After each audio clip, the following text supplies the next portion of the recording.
Thanks for inviting us in. It's now 11 o'clock and we begin tonight with breaking news. IMPD just confirming several officers fired at a suspect tonight after a chase on the west side of Indy. Right now they're working to determine if the people inside that car are connected to a homicide investigation.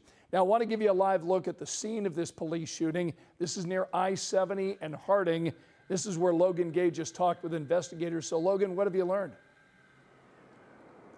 Hey, Scott, yes, we just talked with investigators, and let me tell you that this is kind of a complicated scene, so I'm going to do the best to give you what I know and take from my notes. But if you look behind me, you can see that this scene is active. This was an officer-involved shooting. They say no officers were injured in the shooting. One person was injured. They were taken to the hospital and are stable. I'm going to step aside so we can have a better look. So according to police, this all started when they received a call about a person shot on, I believe, Rural Street. They said they found a woman shot and was found dead on the street. Again, that was on Rural Street. Shortly after, officers tracked down a suspect vehicle on Bullock Court. Later, officers followed two adult male suspects in a vehicle and attempted a traffic stop. The vehicle did not stop. Police say the driver did get out and was apprehended at that location, but the suspect in the vehicle took off. The suspect in the vehicle from the Rural Street took off in the driver's seat and fled the scene.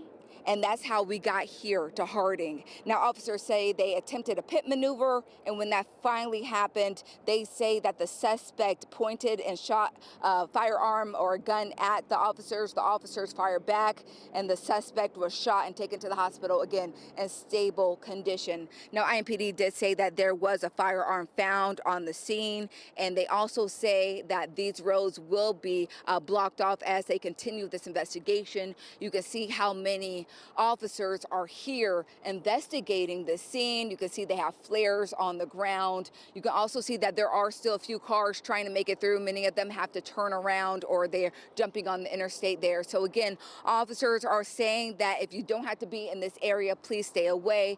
And if you do have to be in this area, expect to be turned around or find an alternative route while they do this investigation. And again, they say that it will last for quite a while. But again, no officers were injured in this officer-involved shooting. One suspect was, and they're taken to the hospital in stable condition. Scott?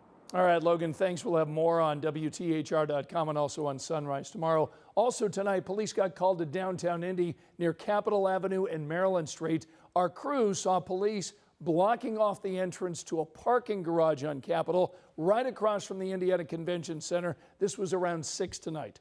Police tonight are confirming that medics did take a person to the hospital in critical condition, saying officers detained someone at the scene, but they did not say how or even if that person is connected to that shooting. Now I want to take you to where this violent night started around 5:20 this evening on the near northeast side of Indianapolis. Police tell us they found a man with a boy with gunshot wounds. Both people were in serious but stable condition. This all unfolded along Baltimore Terrace near 30th and Keystone. Right now, we're working to learn more about what led to these shootings and if police have identified motives or suspects. If you have any information that can help detectives solve these cases, please call IMPD or Crime Stoppers, and remember, you don't have to give your name.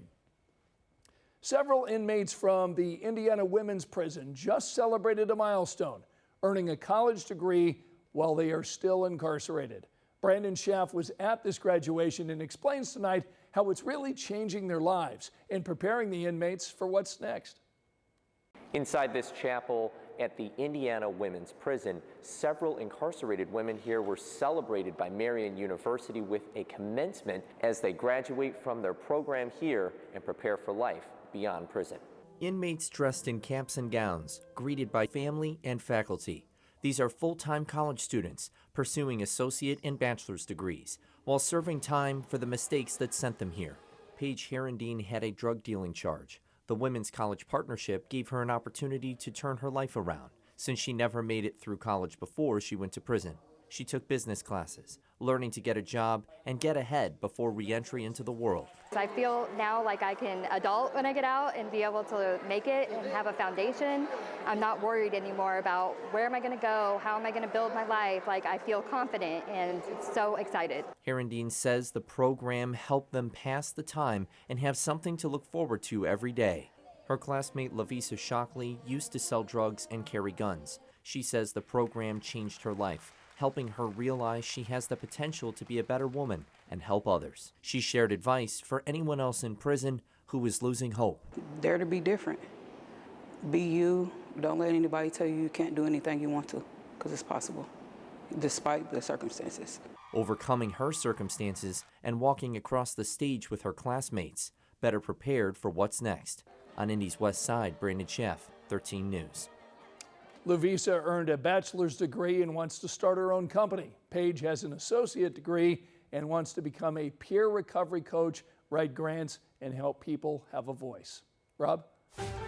Well, we're watching the temperatures cool down a bit, and you can really tell where the drier air has moved in. The temperature's dropping a little bit more quickly to the north and east. We're still at 71 in Indy, but we're headed for a cool night. Temperature's going to certainly be dropping, just some high, thin clouds, and I got to tell you, you're going to get tired of seeing the satellite and radar look like this, because it's probably going to look like this for maybe as much as a week. You will not get tired of the forecast, though, because it's beautiful. Partly cloudy and mid-50s for our overnight low tonight. Still that east or northeast wind, so it's continuing to bring in some drier air. And you're going to notice that tomorrow with the humidity dropping quite a bit from where it was earlier in the day today. We start in the 50s, low 50s to the north and east, because that's where that drier air is certainly going to be more in place. And then tomorrow we warm the temperatures up to near 80.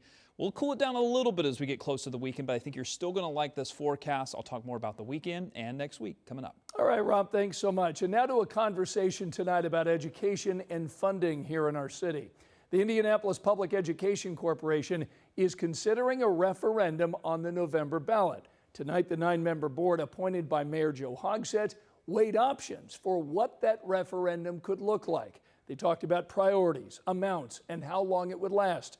This proposal is driven by an expiring referendum and financial shortfalls. This is a question about what are the resources that the collective network of public schools, whether those are district schools, charter schools, innovation network schools, need to continue to provide support to families in our community.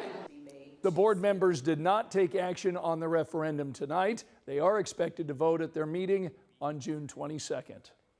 Tonight, a popular community workout returned to its first home. The Hill 317 is a 16-week workout challenge that's been around for 7 years.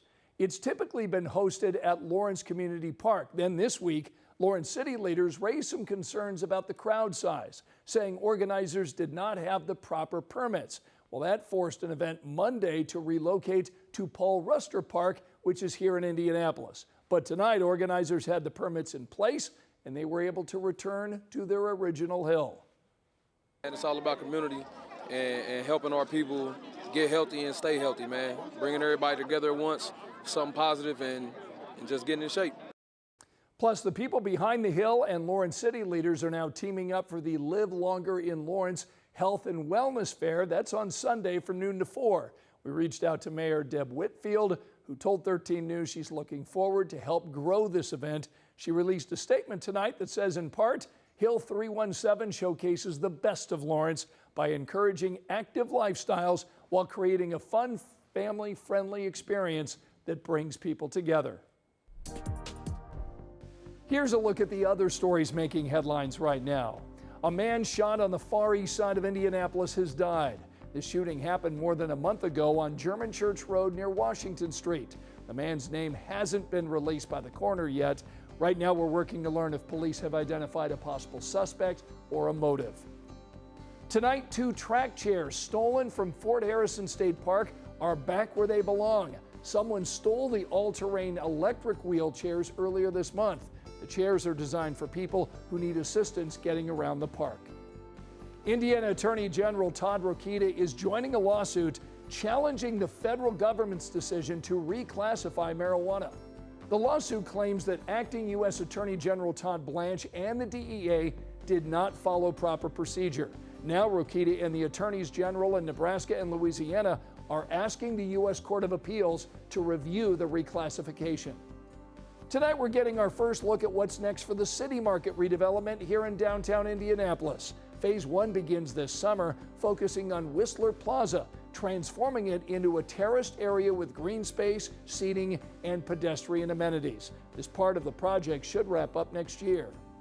And DPW crews are getting ready tonight for work along Mass Ave. It gets underway at 4 o'clock tomorrow morning. So you can expect temporary lane and parking restrictions both tomorrow and Saturday between Delaware and Davidson Street. The work should wrap up in the early afternoon each day to limit disruptions.